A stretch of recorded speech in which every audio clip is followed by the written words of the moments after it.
En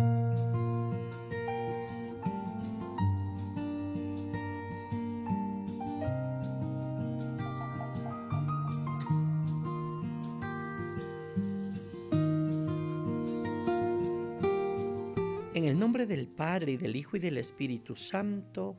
Amén. Proclamación del Santo Evangelio de nuestro Señor Jesucristo según San Lucas 13, 18, 21. En aquel tiempo dijo Jesús: ¿A qué se parece el reino de Dios? ¿Con qué podré compararlo? Se parece a la semilla de mostaza que un hombre sembró en una huerta. Creció y se convirtió en un arbusto grande, y los pájaros hacían nidos en sus ramas. Y dijo de nuevo: ¿Con qué podré comparar el reino de Dios?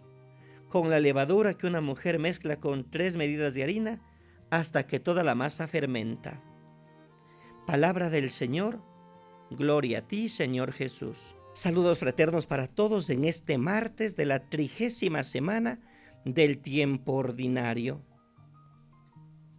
Nuestro espacio Palabra, Espíritu y Vida, para ofrecer un espacio profundo de reflexión a la luz de la Palabra de Dios.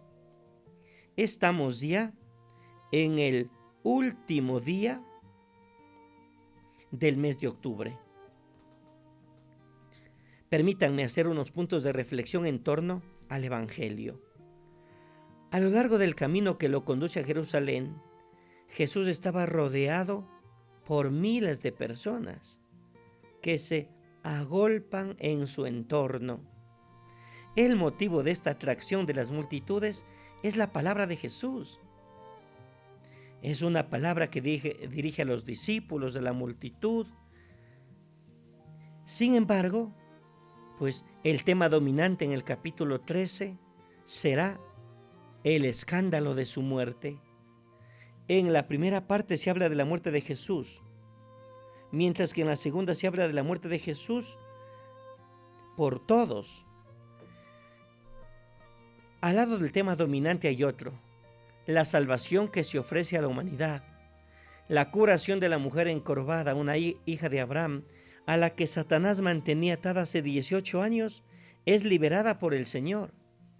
En el corazón del capítulo 13 encontramos 2 parábolas que forman como una unidad temática: el grano de mostaza y la levadura. Veamos unos puntos de reflexión. Primero, el reino de Dios es semejante a una semilla de mostaza. Esta semilla es muy común en Palestina, de modo particular junto al lago de Galilea. Es conocida por su singular pequeñez. Jesús usa esta imagen para expresar su esperanza de que sus discípulos tengan un mínimo de fe. ¿Qué dice el Señor? Si tuvieran la fe como un grano de mostaza. Esta parábola tan sencilla compara 2 momentos en la historia de la semilla: cuando es enterrada y luego se hace un árbol. Por tanto, la función del relato es de explicar el crecimiento extraordinario de una semilla que se entierra en el propio jardín, a la que sigue un crecimiento asombroso al hacerse un árbol. Al igual que esta semilla, el reino de Dios tiene también su historia. El reino de Dios es la semilla enterrada en el jardín, lugar en que el Nuevo Testamento indica el lugar de la agonía y la sepultura de Jesús.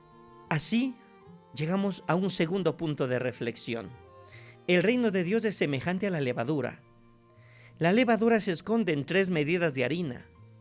En la cultura hebrea, la levadura era considerada un factor de corrupción, hasta el punto de que se eliminaban las cosas para no contaminar la Pascua, que justamente empezaba la semana de los ázimos.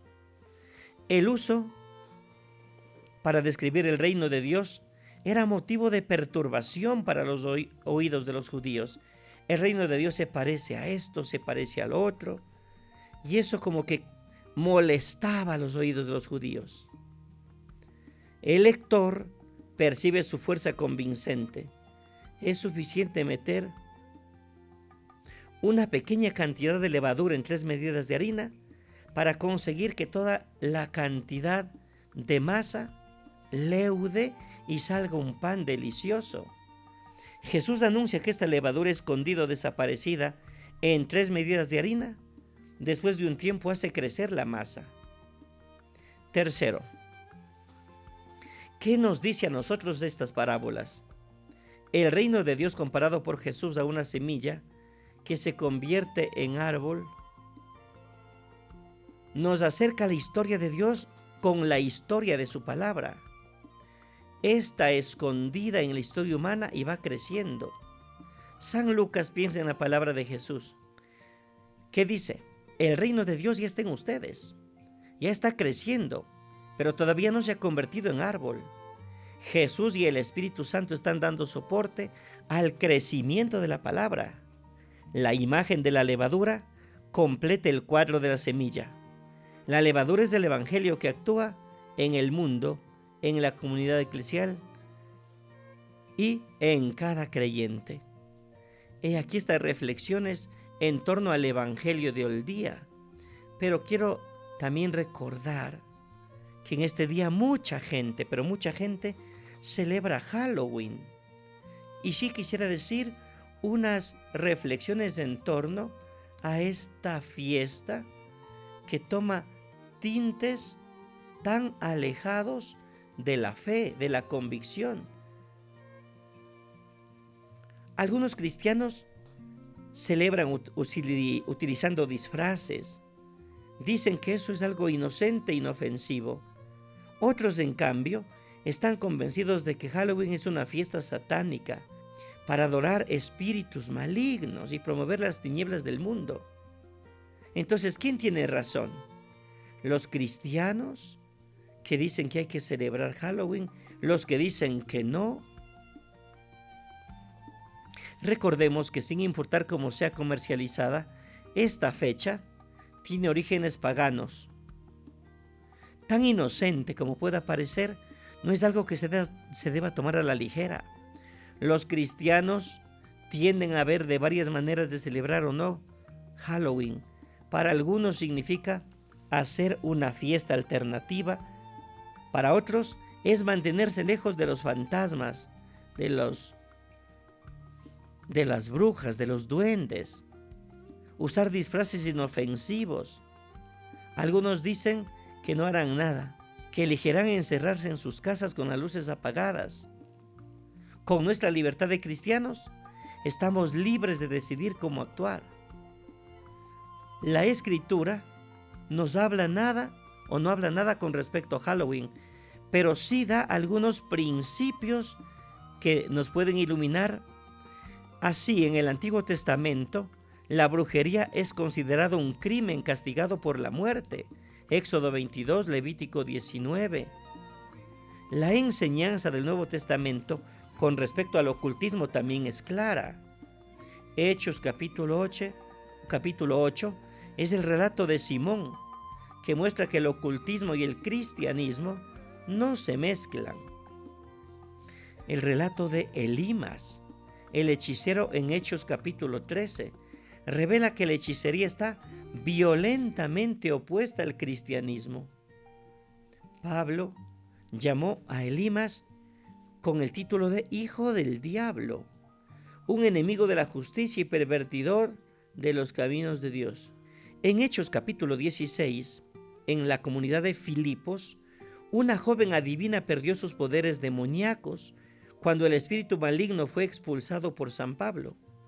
El punto interesante es que Pablo rehusó permitir incluso que buenos comentarios vinieran de una persona endemoniada. En Hechos capítulo 19 muestra a nuevos conversos que dejan su ocultismo confesando sus obras malvadas, trayendo inclusive todo ese ámbito de la parafernalia y quemándola frente a todos, como está relatado en Hechos 19. Y nos podemos preguntar, ¿puede un cristiano celebrar Halloween? Y tenemos que decir dos cosas. Hay cosas que son prácticamente anticristianas y deben ser evitadas. Por supuesto, los padres deben informar a sus hijos que no se involucren en aspectos oscuros de este día. Los cristianos deben cuidar sus actitudes, sus vestimentas. Debemos también mirar todo este aspecto de Romanos capítulo 14.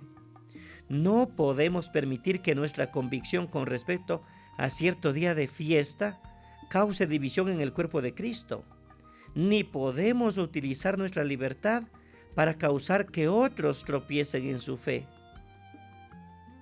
Qué importante, por ejemplo, decir a los compañeros: para mí la vida es Cristo y morir es una ganancia.